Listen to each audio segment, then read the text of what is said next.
Hello friends, welcome to Falak's kitchen. இன்னைக்கு நாம கொள்ளு ரசம் செய்ய போறோம். வாங்க எப்படி செய்யறதுன்னு பார்க்கலாம். கொள்ளு ரசம் செய்ய தேவையான இன்கிரிடியன்ட்ஸ்: 1/2 டேபிள் ஸ்பூன் மஞ்சள் தூள், 1/2 டேபிள் ஸ்பூன் ஜீரகம், 1 டேபிள் ஸ்பூன் ரசம் பவுடர், 1 டேபிள் ஸ்பூன் மிளகு, தேவையான அளவு பெருங்காயம், தேவையான அளவு உப்பு, ஒரு கொத்து கருவேப்பிலை, 10-12 பல்லு பூண்டு, 2 காஞ்ச மிளகாய், கொஞ்சம் கொத்தமல்லி, 50 கிராம் கொள்ளு நான் எடுத்து ஊற வச்சிருக்கேன், 2 தக்காளி கட் பண்ணி வச்சிருக்கேன், தேவையான அளவு எண்ணெய், ஒரு எலுமிச்சை சைஸ் அளவுக்கு புளி ஊற வச்சிருக்கேன். வாங்க எப்படி செய்யறதுன்னு பார்க்கலாம். இப்ப நம்ம ஃபர்ஸ்ட் கொள்ளை வேக வைக்கிறதுக்காக நம்ம ஒரு குக்கர் எடுத்துக்கலாம். அதுல நம்ம ஊற வச்ச கொள்ளை இதுல நம்ம சேர்த்துக்கலாம்.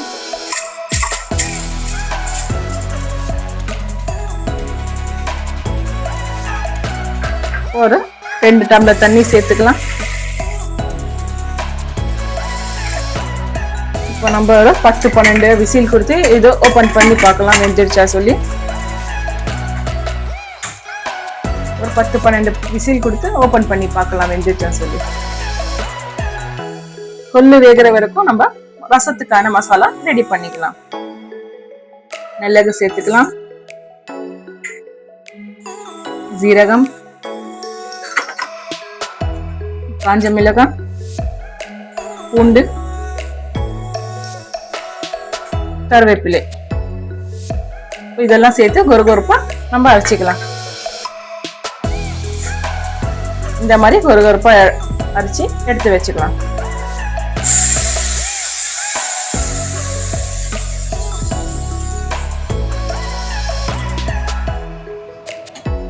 இப்போ 12 விசில் கொடுத்தாச்சு. இது ஓபன் பண்ணி பார்க்கலாம்.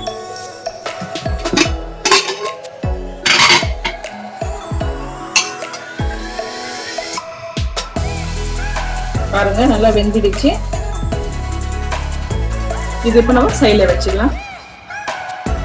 இப்போ நம்ம அரைச்ச ஜார்லயே தக்காளி அரைச்சிக்கலாம். தக்காளி 2 கட் பண்ணி வச்ச தக்காளி, நான் கொஞ்சமா கொள்ளு சேர்த்து இதுல அரைச்சிக்கிறேன்.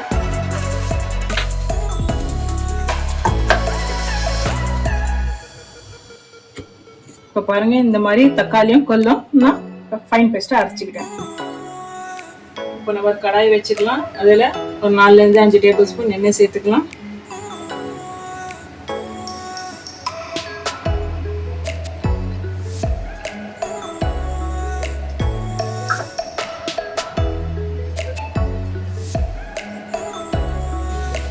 எண்ணெய் சூடாச்சு. இப்போ நம்ம அரைச்சி வச்ச மசாலாவை இதுல சேர்த்துக்கலாம்.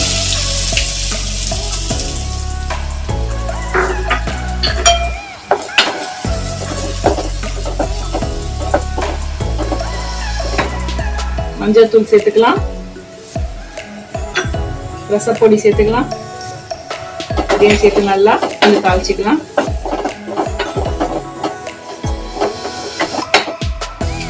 கொஞ்சம் பெருங்காயம் சேர்த்துக்கலாம்.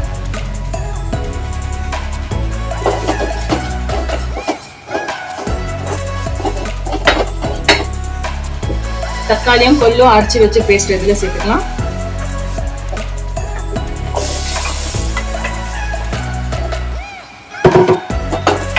அதையும் நல்லா வதக்கிக்கலாம். உப்பு சேர்த்துக்கலாம். அதையும் சேர்த்து நல்லா வதக்கிக்கலாம்.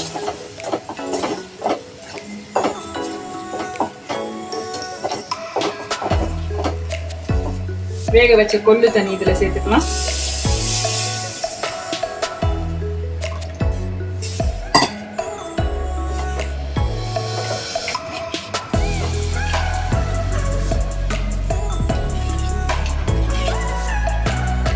கரைச்சி வச்சு புளி தண்ணி இதுல சேர்த்துக்கலாம்.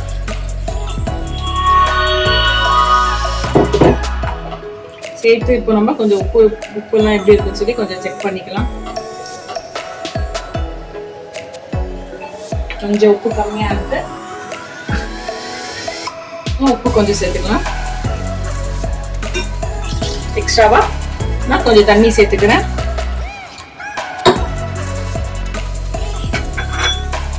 கட் பண்ணி வச்ச கொத்தமல்லி இதுல சேர்த்துக்கலாம். ஒரு 5 நிமிஷம் கொதி வந்தா நம்ம ஸ்டவ் ஆஃப் பண்ணிடலாம். அவ்வளவுதாங்க, கொள்ளு ரசம் ரெடி. அவ்வளோதாங்க, கொதி வந்துருச்சு, மேலே நோரை கூட வந்து நின்றுச்சு. இப்போ நம்ம ஸ்டவ் ஆஃப் பண்ணிடலாம். அவ்வளோதான், நம்ம கொள்ளு ரசம் ரெடி. சூடான சுவையான நம்ம கொள்ளு ரசம் ரெடி. இந்த ரெசிபி நீங்களும் உங்கள் வீட்டில் செஞ்சு பார்த்து எப்படி இருக்குன்னு சொல்லி கமெண்ட் பண்ணுங்கள், லைக் பண்ணுங்கள், ஷேர் பண்ணுங்கள், மறக்காமல் சப்ஸ்கிரைப் பண்ணுங்கள். ஓகே ஃப்ரெண்ட்ஸ், பாய்.